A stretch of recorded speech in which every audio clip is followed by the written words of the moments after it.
সাংস্কৃতিক মহাসভা অসম কাৰ্বি আংলং জিলা সমিতিৰ উদ্যোগত আৰু মণ্ডল সমিতিৰ সহযোগত উদযাপিত কৰা হয় কলাগুৰু বিষ্ণুৰাভা দিৱস। আজি সমগ্ৰ ৰাজ্যতে অতি উলহ মালহেৰে উদযাপন কৰা হৈছে কলাগুৰু বিষ্ণুপ্ৰসাদ ৰাভা দিৱস। কলাগুৰু বিষ্ণুপ্ৰসাদ ৰাভাৰ ৫৭ সংখ্যক স্মৃতি দিৱসৰ লগত সংগতি ৰাখি কাৰ্বি আংলং জিলাৰ ঔদ্যোগিক নগৰী হিচাপে পৰিচিত বোকাজানত অনুষ্টুপীয়াকৈ আয়োজন কৰা হয় বিষ্ণুৰাভা দিৱস।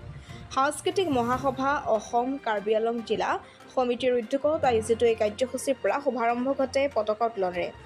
জিলা সমিতিৰ সভাপতি দীপক কুমাৰ গগৈয়ে পতাকা উত্তোলন কৰাৰ পিছতে স্মৃতি তৰ্পণ কৰে যুগল চেতিয়াই। কলাগুৰুৰ প্ৰতিচ্ছবিত মাল্যপন আৰু বন্তি প্ৰজ্বলন কৰা হয় ৰোহিত তাঁতীয়ে।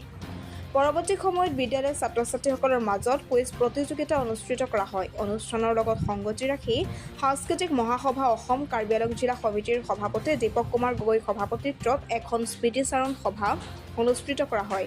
উক্ত সভাতে অসমীয়া লোকসংস্কৃতিৰ আজন্ম শিল্পী নেগেৰা নামৰ এজন সুদক্ষ শিল্পী বোকাজানৰ সৰিয়হজান গুৱাহাটীৰ গাঁৱৰ সতীশ ভৰালীক বিশেষ সম্বৰ্ধনা জ্ঞাপন কৰা হয়। বোকাজানৰ পৰা বিপুল কুৰ্মী, বোকাজান টিভি। সুন্দৰৰ পূজাৰী বিপ্লৱী শিল্পী কলাগুৰু বিষ্ণুপ্ৰসাদ ৰাভাদেৱৰ আজি পবিত্ৰ তিথি।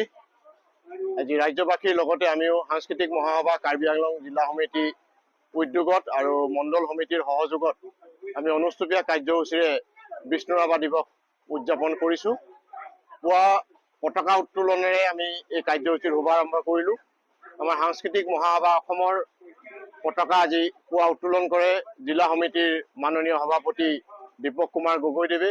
ইয়াৰ পাছতেই স্মৃতি তৰ্পণ আৰু ৰাভাদেৱৰ প্ৰতিচ্ছবিত মন্ত্ৰী প্ৰজ্বলন মাল্যাৰ্পণ কৰে সাংস্কৃতিক মহাসভাৰ উপসভাপতি ৰোহিত তাঁতীদেৱে।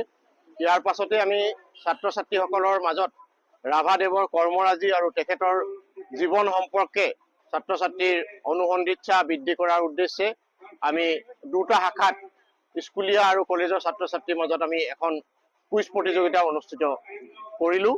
আৰু বৰ্তমান ৰাভাদেৱৰ ওপৰত এখন স্মৃতিচাৰণ সভা আমাৰ অনুষ্ঠিত হৈ আছে কাৰ্বি আংলং জিলা সমিতিৰ সভাপতি দীপক গগৈদেৱৰ সভাপতিত্বত। আমি সাংস্কৃতিক মহাসভা অসমে আমাৰ ৰাজ্যখনৰ বিভিন্ন ঠাইত চুকে কোণে সিঁচৰিত হৈ থকা অৱহেলিত নিষ্পেষিত পৰিচয়ৰ পৰা আঁতৰত থকা যিসকল শিল্পী কলা কুশলী সংস্কৃতিৰ সাধক তেখেতলোকক আমি বিচাৰি আনি ৰাইজৰ সৈতে পৰিচয় কৰাই দি আমি যথামান্য সম্বৰ্ধনা জ্ঞাপন কৰি আহিছোঁ। আৰু আজি এই ৰাভা দিৱসৰ বিশেষ দিনটোতো আমাৰ অসমীয়া লোক সংস্কৃতিৰ এক অনবদ্য উপাদান নাগাৰা নামৰ পাঠক আজন্ম শিল্পী সতীশ তেখেতক আমি আজি ইয়াত বিশেষভাৱে আমি সম্বৰ্ধনা জ্ঞাপন কৰিম।